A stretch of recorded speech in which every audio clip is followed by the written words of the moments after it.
Možno ste minulý týždeň videli toto video. Pán Kollár, ako by ste opísali terajšiu situáciu v Gaze? Genocida.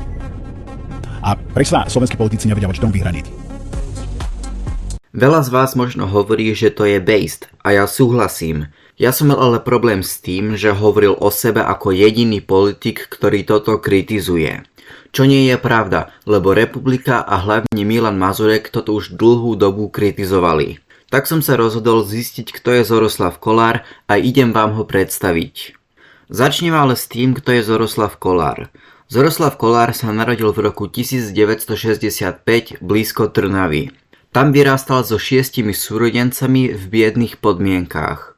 Potom išiel na strednú poľnohospodársku a technickú školu v Trnave, kde sa podľa neho najviac vo svojom živote naučil. Okrem iného tam aj zmaturoval z ekonomiky.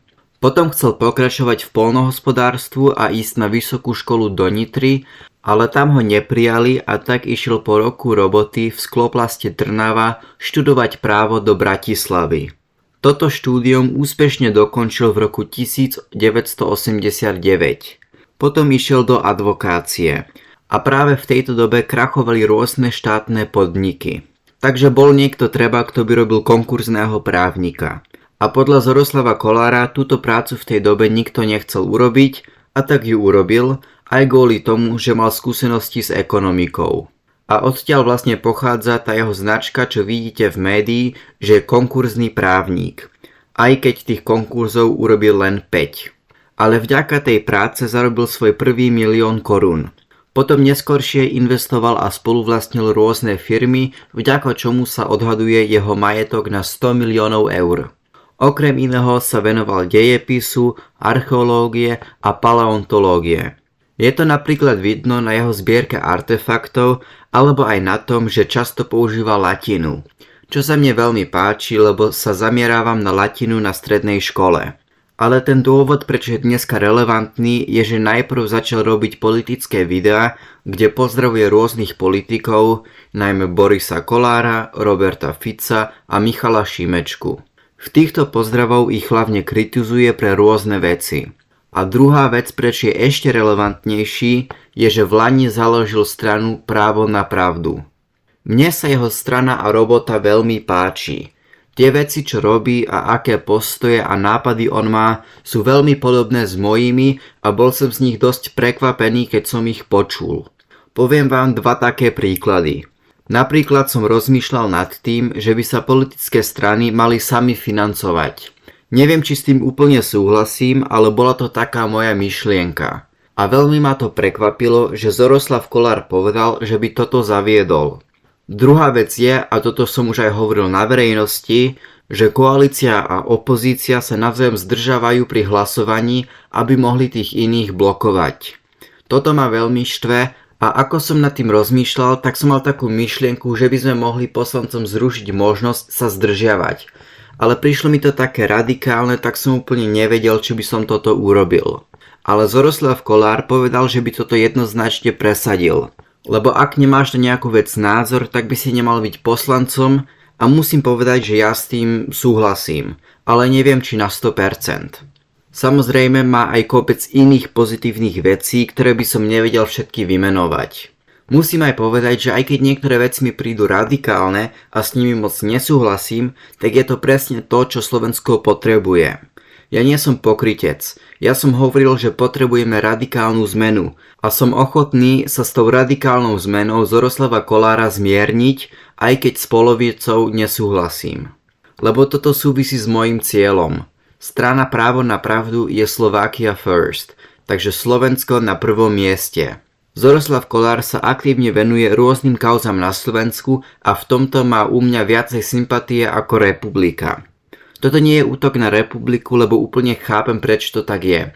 Republika je zatiaľ len v Europarlamente, tak to dáva zmysel, že ich líder Milan Uhrík a podpredseda Milan Mazurek sa budú hlavne venovať európskym témam. Takže myslím si, že Zoroslav Kollár a jeho strana Právo na pravdu je legitímna strana a nie je to žiadna riadená opozícia. Ale myslel som si najprv, že je riadená opozícia, keď som videl to jeho video. Lebo toto je asi môj najväčší problém s ním. A to je, že berie Republike voličov. V tomto videu hovoril, že je jediný politik na Slovensku, čo kritizuje Izrael. Nemusím vám hovoriť, že kritika Izraela začína byť čoraz viacej populárnejšia, ale slovenskí politici sa stále nevedia proti Izraelu vyjadriť. Ani Smer, ani PS, ani KDH. Preto som bol tak šťastný, keď sa mi pred rokom Milan Mazurek objavil na Instagrame a videl som, že on silne kritizuje Izrael. A toto je fakt, že Republika je jediná veľká strana na Slovensku, ktorá silne kritizuje Izrael a preto si myslím, že majú toľko mladých voličov. Tak preto je to taký hnusný a nečestný útok, lebo týmto oslovuje klamstvami tých protiizraelských voličov, že Zoroslav Kollár je jediná možnosť, ako byť proti Izraelu. A vidím to aj do nejakej miery ako nepriamy útok na Republiku. A musíte pochopiť, že toto je jeho stratégia. On sám povedal v jednom podcaste, že on chce zobrať Smeru, Hlasu, SNS, Smer-Rodina a Republike voličov. A toto ja úprimne nechápem. Republika a Právo na pravdu sú tie isté strany a toto celé proste rozdeľuje voličov. Už stačí, že konzervatívci majú Smer, Hlas, SNS, KDH do nejakej miery a Republiku. Tak na čo má Zoroslav Kollár tú jeho stranu? Aby nás ešte viacej rozdeľoval? Lebo mal som takú random myšlienku, že by som vytvoril liberálnu stranu, aby som PS-ku zobral voličov. Ale realita je, že toto robí Zoroslav Kollár pre konzervatívne strany. A možno, že poviete, no dobre, ale Republika chce ísť do vlády so Smerom a toto Zorovi nesedí. Tak na to potrebuje vlastné hnutie. Lebo on hovorí, že sa nezaraďuje do tých dvoch politických táborov na Slovensku.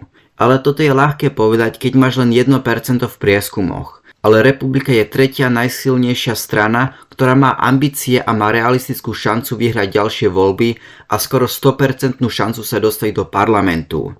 Takže Republika sa nemôže tváriť, že s nikým nepôjde do vlády, aj keď sú tiež mimo tých dvoch táborov.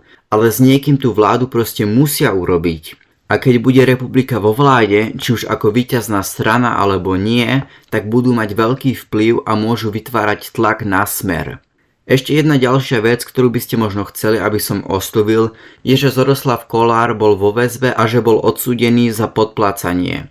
Ale k tomu zatiaľ nič nepoviem, lebo ten proces sa stále prebieha a celkom nedôverujem mainstreamovým médiám a súdnictvu. Ale aj takto môže byť legitímna kritika a dával by som na to pozor. Ďalšia taká kritika je, že nikto nevie, ako presne zarobil svoje veľké peniaze.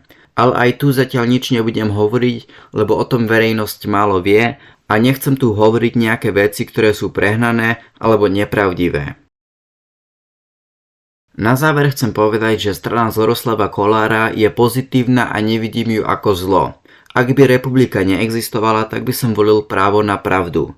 Ale jediná možnosť, ako by táto strana dostala môj hlas na budúci rok je, keby sa spojila s Republikou. Lebo ďalšie voľby budú veľmi tesné a Republika má reálnu šancu toto vyhrať. A keby sa spojili, tak by Zoroslav Kollár bol definitívne v parlamentu, čo by sa mi páčilo. Lebo Smer, Hlas a SNS upadávajú v prieskumoch a tí voliči idú k Republike.